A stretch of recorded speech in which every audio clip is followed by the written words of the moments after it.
right, this is a freshie coming straight from you from Wisconsin. This is Bayview, a little suburb around the other side of downtown Milwaukee. And what you're looking at here is a mixed bag. It's a 40 plus, a 50 plus, and a 60 plus all in one race. But you will see that the field is extremely large. I think it's like 80 or 90 riders, um, and fast riders too.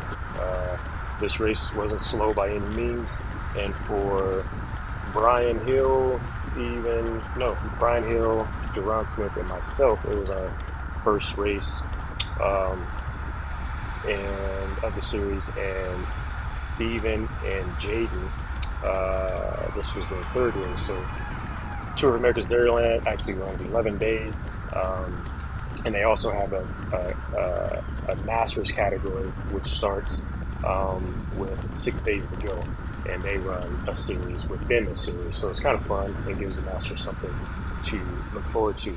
I'm just giving you a preview of the first lap of the course.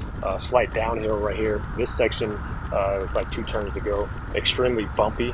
And the reason I have my front-facing camera up on the little picture-in-picture is because it was so shaky and some of my settings were off on my GoPro, and it just didn't look good as a big screen because it was so shaky. It'll give you Zodiac or something. So you would notice that the camera falls down a bunch and it's not really pointing at anything except the ground. And then when I noticed it, I would push it back up. This was the smoothest part of the section, the start finish.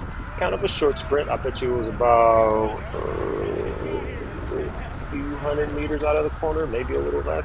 But then right back to rough roads. So what I'm doing now is just cutting right to 5 laps to go. We're actually approaching 5 laps to go. And so far the race have been pretty active. The boys rode really strong, covering moves, countering moves, and just really being active. I don't think you can ask for anything more. We had a game plan to potentially get Brian, Jaeger, or Steven off the front in a group along with either myself or Sharon. That didn't happen. There was a couple splits that looked good. I was in a split earlier in the race that had pretty much everyone, all the big teams established, but it didn't work. This corner right here, I could not really figure it out. I mean, I was doing it pretty good, but there were riders who were definitely taking that corner better than me. So in order to combat that, I just forced myself to stay towards the front. It's like, just try to pick your own line, because when you get into that bubble, it's hard to adjust, and take a line that you want to take. You're kind of at the mercy of the rest of the peloton. So you can see some of the turns are kind of tight.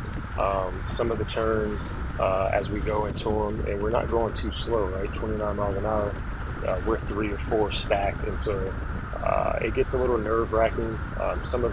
I'm not gonna say the skill level is not there. I would say the respect level is not there. There's just a lot of things happening within this Masters group that doesn't need to happen. But it is what it is. I can't control everyone. I just try to control what I can control, and I can control me. But I want to be safe, and I want everyone else to be safe. But unfortunately, we did have a really nasty crash, which I may catch on my camera. I haven't even watched this full video yet.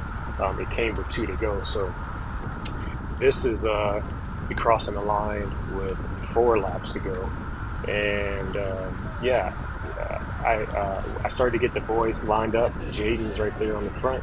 He's our powerhouse guy who can ride tempo, for laps on laps on laps.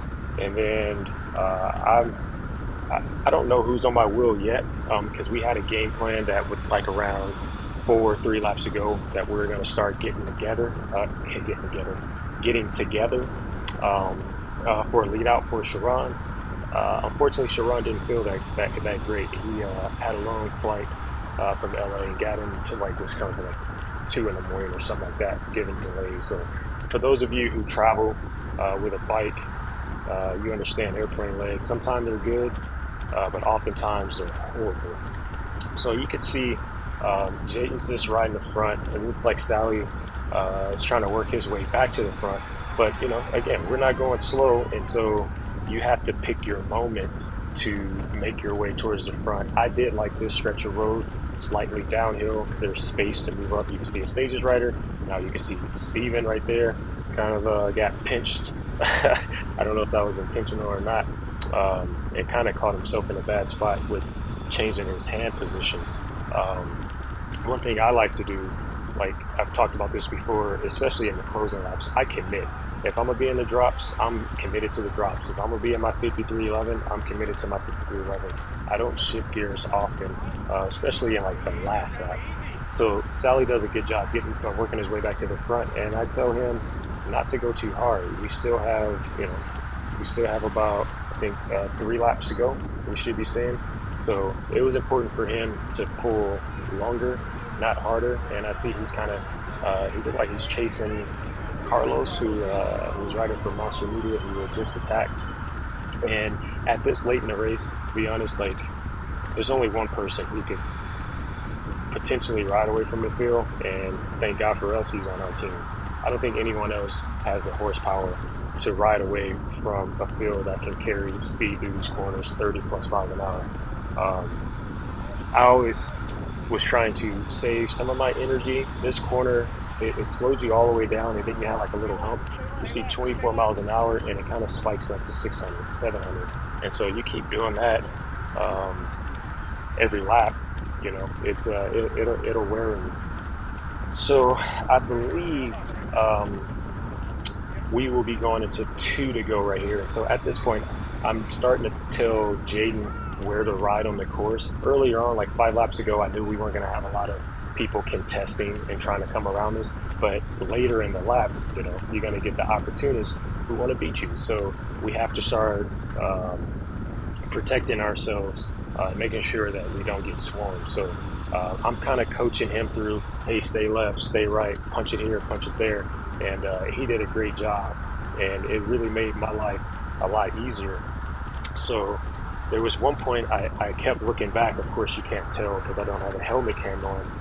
But I still thought Sharon was still in the race. Unfortunately, Sharon was out of the race. So immediately I had to change my mindset to a sprinter because in my head, I was thinking, dude, on the last lap, I was going to light this thing up after turn 2. Like, Sharon will be on my wheel.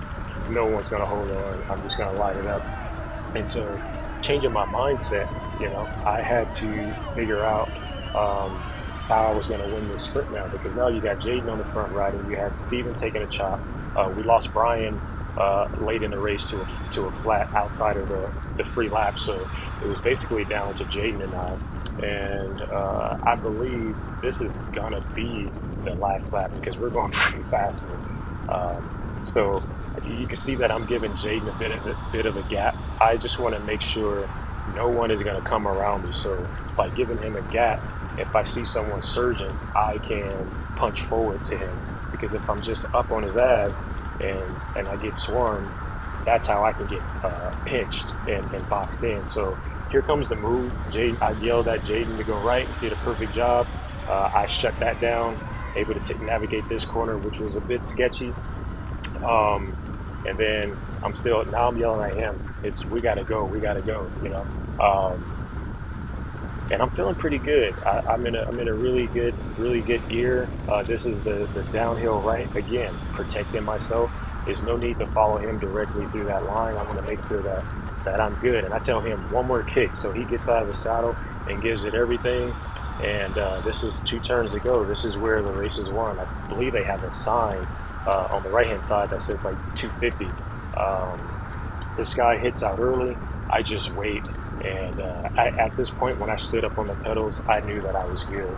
So I took a different line because I wanted to just use all of my momentum and come out of that corner. I didn't coast at all, and I was able to step on it and take the dunk for the team. Yeah, it was a good team win. Felt good to be winning back in Wisconsin. It's been a long time, and appreciate you guys watching. Hope you enjoyed it. Peace.